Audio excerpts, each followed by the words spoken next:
हेडलाईन्सचे प्रायोजक आहे NBC bearings, लांब पळण्यासाठी। वयस्कर माणसाची किंमत न करणारा अजित पवारांसारखा नालायक माणूस नाही। सख्खे बंधू श्रीनिवास पवारांकडूनच अजित पवारांवर हल्लाबोल।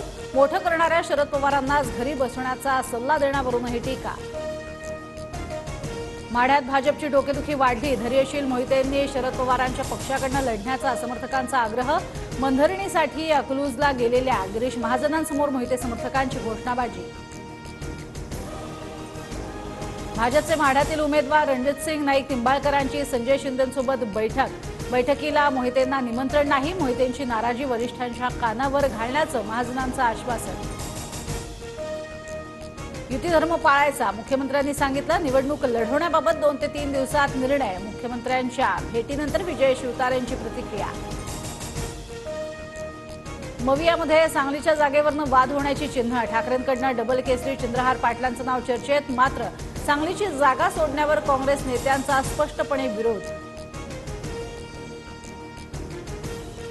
रशियामध्ये पुन्हा व्लादिमीर पुतीन सत्तेवर। 88% मतांनी व्लादिमीर पुतीन विजयी। 1999 पासून व्लादिमीर पुतीन रशियाच्या सत्तेवर। हेडलाईन्सचे प्रायोजक आहे एनबीसी बेरिंग्स, लांब पळण्यासाठी।